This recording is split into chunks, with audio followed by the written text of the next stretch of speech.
নমস্কার, এটা একটা বৃহস্পতিবারের গল্প। প্রথমেই জানাই বসন্তের অনেক অনেক শুভেচ্ছা।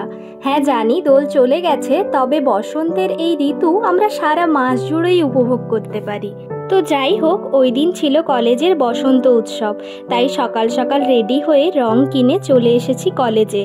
আর এখন সকলে মিলে যাচ্ছি ডিপার্টমেন্টের দিকে। প্রথমেই হবে আমাদের শোভাযাত্রা। তো চলুন আপনাদের দেখাই কেমন ছিল আমাদের শোভাযাত্রা।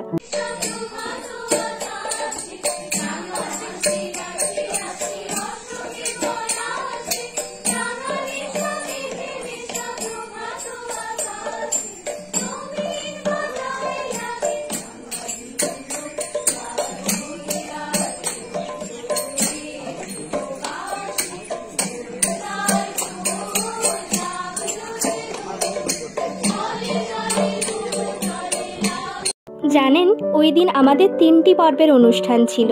প্রথমেই তো হলো শোভাযাত্রা, তারপর অডিটোরিয়ামে ছিল আমাদের সমস্ত কলেজের স্টুডেন্টদের প্রোগ্রাম।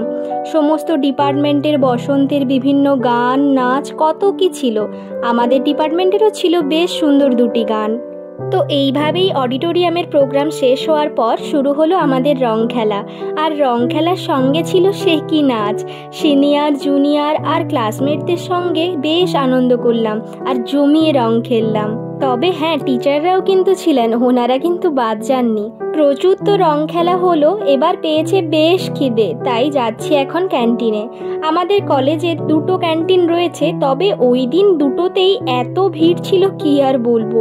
তবে বেশ কিছুক্ষণ অপেক্ষা করার পর অবশেষে খাবার পেয়েছি। খাওয়া দাওয়ার পর চলে গিয়েছিলাম আমাদের 3য় পর্বের অনুষ্ঠানে। আর এই 3য় পর্বের অনুষ্ঠানটাই ছিল এক বিশেষ চমক। আমাদের এই দিনটাকে আরও সুন্দর করতে এসেছিলেন এক বিশেষ অতিথি। দেখে বলুন তো, আর গান শুনেও বলুন চিনতে পাচ্ছেন কিনা এনাকে।